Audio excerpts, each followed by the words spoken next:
ফিরে এলাম বিরতির পরে। ধন্যবাদ দর্শক আমাদের সঙ্গে থাকবার জন্য। আমরা ফাল্গুনির আরেকটা হাতে মেহেন্দি লাগিয়ে দেখাবো। আসো ফাল্গুনি।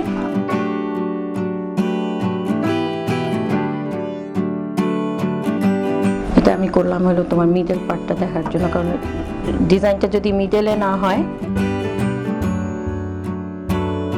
অ্যাকচুয়ালি এটা কতক্ষণ সময়ের মধ্যে শুকায়? তুমি মানে এটা কি ডিপেন্ড করে যে তুমি যতটুকু পাতলা কিংবা মোটা করে?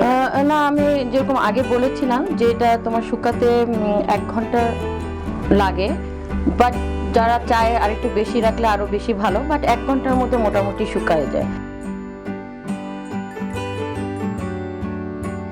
এটা তো মনে হচ্ছে এখন অলমোস্ট। হ্যাঁ, এটা তোমার ড্রাই হয়ে গেছে। আমরা এখানে লেমন আর সুগারের মিশ্রণটা আনিনি, সো আমরা লাগাতে পারি। বাট দেখো তুমি এই আপাতত এটা অরেঞ্জ কালার হয়েছে। বাট এটা কি অরেঞ্জ কালারই থাকে? না, এটা তোমার অরিজিনাল কালারটা আসতে 48 আওয়ার্স লাগে, যেহেতু ন্যাচারাল মেহেন্দি কোন। অনেকে হয়তো এরকম দেখে মনে করতে পারে যে কেন কালারটা আসতেছে না বা কিছু, বাট 48 আওয়ার্স পরে এটা অরিজিনাল কালারটা আসবে। অনেক ডার্ক একটা কালার আসে, যার জন্য আমরা যখন ব্রাইট করি প্রায় 2-3 দিন আগে ব্রাইট করি, কারণ ওই কালারটা আসতে আসতে যেহেতু 48, হ্যাঁ অনেক সময় লাগে।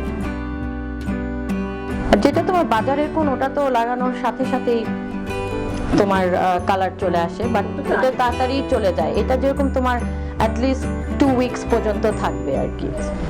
এটা তো শুকানোর পরে তো মানে না, ধোয়া নিষেধ, পানি লাগানো নিষেধ। কতক্ষণ পানি লাগানো যাবে না? প্রায় 6-7 ঘন্টা তুমি পানি লাগাতে পারবে না। হ্যাঁ, তো ভিক্সটা আমি কখন লাগাবো? যখন তুমি এই মেহেন্দিটা ড্রাই মেহেন্দিটা উঠাই ফেলবা, উঠানোর পরে তুমি ভিক্স লাগাই ফেলবা। এটা বেশ সহজ, বাট দেখতে অনেক সুন্দর। হ্যাঁ, ডিজাইনটা কিন্তু অনেক সহজ। তুমি কি ভাবছো যে ইন ফিউচার তুমি মেহেন্দি টিউটোরিয়াল করতে চাও? যারা নেক্সট জেনারেশন যারা শিখতে চায়। এখনো চিন্তা করি নাই। আমার মনে হয় ভালোই হবে তুমি যদি একটা উদ্যোগ নাও।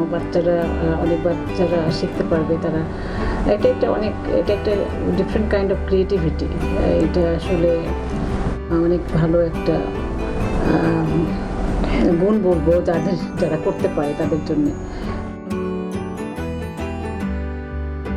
তুমি কতদিন যাবত এটা করছো? প্রায় 12 বছর। তাতে আগে তুমি যখন টিনেজ ছিলে তখন কি তুমি এটা করতে? না, তখন শুধু নিজের হাতে লাগাতাম। আমার খুব মেহেন্দির শখ ছিল। আচ্ছা, এই ম্যান্ডেলার ডিজাইনটা যখন লাগাই, তোমার হাতটা দেখতে আঙ্গুলগুলো যদি না লাগাই তাহলে খালি লাগে, সো আমি একটু একটু করে তোমার আঙ্গুলেও লাগাচ্ছি। থ্যাংক ইউ সীমা।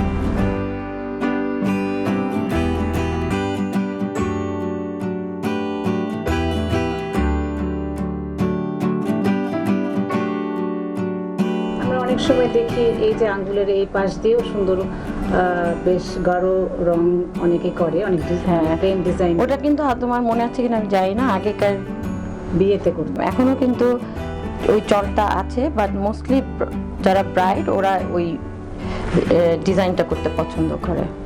আসলে মা নানীরা বলতো যে চুলের কন্ডিশনের জন্য মেহেদির রসটা অনেক উপকারী আর কি। তো আমি নিজেও ব্যবহার করে দেখলাম যে আসলেই খুব ভালো। অনেকেই গ্রে হেয়ারটা তোমার কভার করার জন্য ইউজ করে। এই যে এইটা শুকনা, যেটা কিছুক্ষণ আগে সীমা আমাকে করিয়ে দিয়েছে, আর এটা জাস্ট করা হলো। বাট সীমা, তুমি কি এর মধ্যে আবার কোনো গ্লিটারটা আমি দিতে পারি, বাট ওটা তো জাস্ট দিলাম, যখন তুমি উঠাবো ওটা উঠাই ফেলতে হবে। আচ্ছা আচ্ছা। বাট গ্লিটার দিলে বা কোনো অকেশনে গ্লিটার দিলে দেখতে সুন্দর লাগে, ছবির জন্য ভালো। রাইট দর্শক, এটা গ্লিটার এবং স্টোন সহ, আর এটা গ্লিটার ছাড়া। পার্থক্য হলো দুইটার ভিতরে যে গ্লিটার দেওয়ার মানে কালারের সাথে কোনো সম্পর্ক নাই, বাট তোমার যখন ছবি তুলবা তখনকার জন্য আর এখন দেখতে সুন্দর লাগে। আর এটা যেরকম গ্লিটার্স ছাড়া ছবি তুললে সুন্দর লাগবে, বাট এটা যেরকম গর্জিয়াস লাগে দেখতে, এটা অতটা কিন্তু গর্জিয়াস লাগে না দেখতে। মেইনলি গ্লিটারসটা ইউজ করো শুধু মোর অ্যাট্রাকটিভ করার জন্য হাতটা। বেসিক্যালি আমরা ব্রাইড যখন করি ওদের জন্য এটা ইউজ করি, কারণ ব্রাইডের হাতের অনেক মেহেন্দির ছবি তুলতে হয়। তোমাকে অনেক অনেক ধন্যবাদ ফাল্গুনি আজকে আমাদের সঙ্গে থাকবার জন্য। আশা করি মেহেন্দির ডিজাইনগুলো তোমার পছন্দ হয়েছে। সীমা, তোমাকে অসংখ্য ধন্যবাদ আমাকে এখানে আনবার জন্য।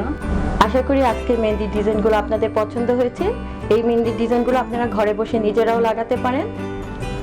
আজকে আমাদের সাথে থাকবার জন্য আপনাদেরকে অনেক অনেক ধন্যবাদ।